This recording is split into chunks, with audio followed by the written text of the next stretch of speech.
শ্রী শ্রী ঠাকুরের গীতা পাঠ প্রসঙ্গ।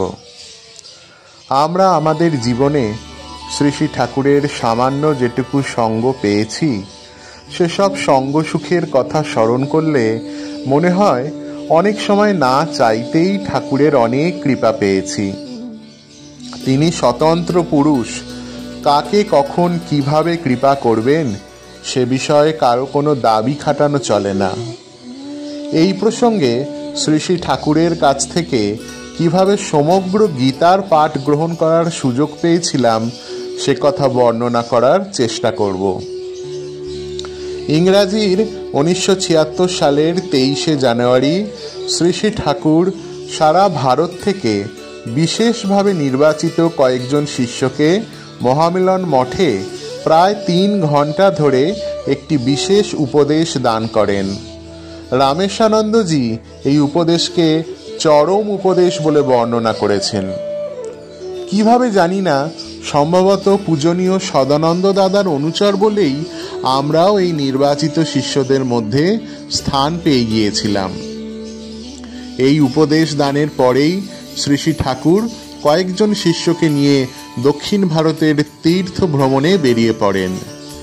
আমরা বাড়ি ফিরে এলাম, কিন্তু তারপরেই ঠাকুরের টেলিগ্রাম এলো, অমুক তারিখে মাদ্রাজ সেন্ট্রাল স্টেশনের কাছে ধর্মশালায় দেখা কর। কোনো রকমের রিজার্ভেশন পেয়ে মাদ্রাজ রওনা হলাম। গাড়িতে নানা স্টেশনে পূজনীয় শ্রী নরেশ চক্রবর্তী দাদা ও শ্রী চিন্তাহরণ দাদার সঙ্গেও দেখা হলো। তারাও আমাদেরই মতো ঠাকুরের ডাকে মাদ্রাজ চলেছেন। এই যাত্রায় যুবক শিষ্যদের মধ্যে বিঠুদা, চন্দন ভাই, তপন সরকার, ধ্রুবদা ইত্যাদিরা সমবেত ছিলেন। আমাদের এই যাত্রার বিস্তারিত বিবরণ দেয়া থেকে বর্তমানে বিরত থাকলাম। ফিরবার সময় অন্ধ্রপ্রদেশ সীমান্তে ঠাকুরের অ্যাম্বাসেডর গাড়িটি খারাপ হয়ে গেল। সঙ্গে আরেকটি সাদা রঙের জাপানি মিনি বাসও ছিল। সকলেই গাড়ি সারানোর জন্য ব্যস্ত। এমন সময় অন্ধ্রপ্রদেশের একটি সরকারি বাস এসে উপস্থিত হলো। ঠাকুর হঠাৎ করে কাউকে কিছু বুঝবার সুযোগ না দিয়ে এই বাসে উঠে পড়লেন। 2-4 জন মাত্র ঠাকুরের সঙ্গে বাসে উঠতে পেরেছিলেন। তাদের মধ্যে সদানন্দ দাদা ও আমিও ছিলাম। বৈকাল বেলায় বাস ওড়িশার গঞ্জাম জেলার বেরহামপুরে এসে পৌঁছালো। এখানে শ্রী গোবিন্দ চৌধুরী নামক একজন ভক্ত শিষ্যের সুসজ্জিত মন্দির ও অন্যান্য নানা ব্যবস্থাদি আছে। সেদিনের মতো ঠাকুর এখানেই অবস্থান করলেন। বৈকালিক জলযোগ ও রাত্রের প্রসাদ খুব সুন্দরভাবেই সম্পন্ন হলো। ভোরবেলা অপর একটি অ্যাম্বাসেডর গাড়িতে সসঙ্গী শ্রী শ্রী ঠাকুর কলকাতার উদ্দেশ্যে রওনা হলেন। যাত্রা শুরু হতেই ঠাকুর বললেন, নাম করো। কেউই ভালো নাম করতে পারে না। সেবাদা একটু নাম শুরু করলেন, কিন্তু সদানন্দদা, কালীদা, আমি ও গুরুদাস বলে একটি বালক কেউই খুব ভালো নাম করতে পারে না। কিছুক্ষণ আমাদের বিফল চেষ্টার পর ঠাকুর জিজ্ঞাসা করলেন, গীতা আছে? গীতা পাওয়া গেল। ঠাকুর বললেন, গীতা পাঠ হবে। ঠাকুর একটি করে শ্লোক পাঠ করছেন। তারপরেই সকলে ঠাকুরকে অনুসরণ করে সেই শ্লোকটি পাঠ করছেন। পূজনীয় সদানন্দ দাদার গীতার শ্লোকগুলি কণ্ঠস্থ আছে।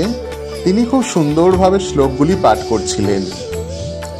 ঠাকুরের পাশে বসা আর কারোরই গীতার শ্লোকগুলি কণ্ঠস্থ নেই। আমি চালকের পাশে বসেছিলাম।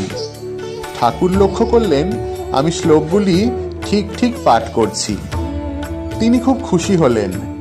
বললেন, দেখ, ও ঠিক পাঠ করছে। আবার বললেন, জানলার কাঁচ তুলে দে, তুই সদানন্দর সঙ্গে পাঠ কর। এমনি করে ঠাকুর একটি করে শ্লোক পাঠ করেন। আমরা তাকে অনুসরণ করে আবার সেই শ্লোকটি পাঠ করি। এইভাবে সময় এগিয়ে চলল।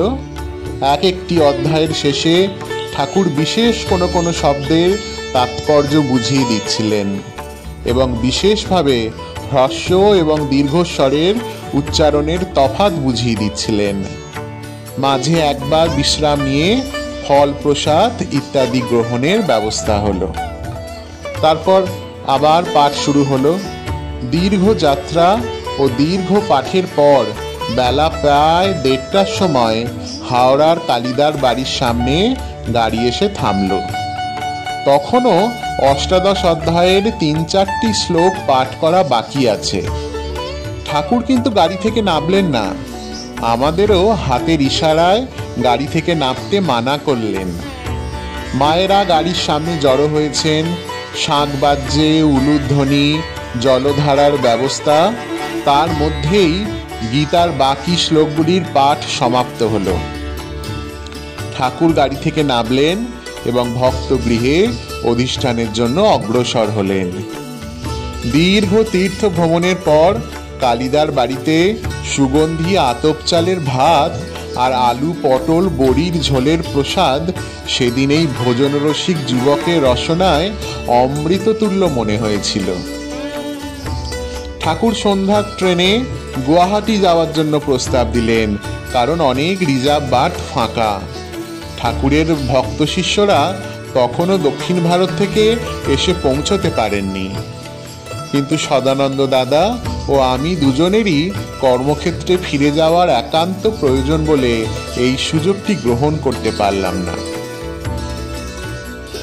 প্রসঙ্গান্তরে না গিয়ে ঠাকুরের গীতা পাঠের প্রসঙ্গে ফিরে আসি। ঠাকুর গুরুপাদুকা স্পর্শ করিয়ে পঞ্চভূত শুদ্ধ হওয়ার কথা, স্থূল সূক্ষ্ম কারণ দেহত্রয়াতীত জ্যোতির্ময় চিদাত্মার জাগরণের কথা প্রতিদিন বলতেন। অনেক উপদেশে একই কথা বারবার বলতেন। কোনো কোনো শিষ্য এর কারণ জিজ্ঞাসা করলে ঠাকুর হেসে ঠাট্টা করে বলতেন, আমার কথা আমি বারবার বলবো, তাতে তোর কি? কিন্তু আসল কথা মনে রাখা দরকার, ঠাকুরের দেয়া উপদেশগুলি কখনো হারিয়ে যাওয়ার নয়। যথা সময়ে এই উপদেশগুলি শিষ্যদের ভিতরে প্রত্যক্ষ অনুভূতির রূপে প্রকাশিত হবেই। তাই ঠাকুরের কাছ থেকে গীতার পাঠ পাওয়াকে আমি একটি মহা সৌভাগ্য বলেই মনে করি। ঠাকুর তার গীতার ভাষ্যে বলেছেন, কলিকালে উপনিষদগুলি পাঠে অধিকারী থাকবে না।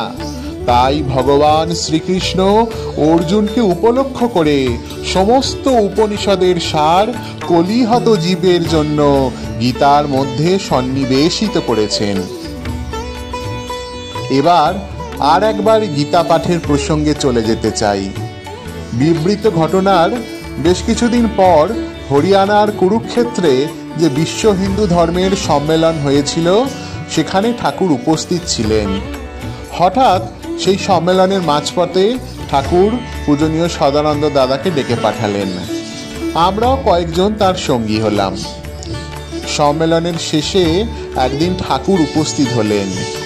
এই প্রান্তরের মধ্যে আদি শঙ্করাচার্যজি যে স্থানটি নির্দেশ করেছেন, যেখানে শ্রী ভগবান শ্রীকৃষ্ণ অর্জুনকে গীতার উপদেশ দান করেছিলেন, সেখানে একটি সুন্দর কাঁচে ঘেরা মন্দির নির্মাণ করা হয়েছে।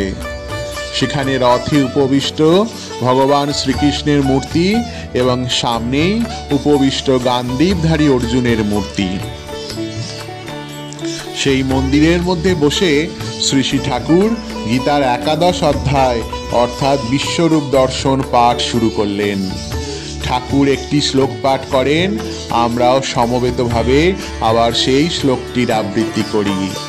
এইভাবে সম্পূর্ণ 11 অধ্যায় পাঠ সমাপ্ত হলো। পাঠে ছিলেন পূজনীয় সদানন্দ দাদা, পূজনীয় মাধব স্বামীজি, তাছাড়া আমি, তপন সরকার ও সন্তোষ ঘটক দাদা।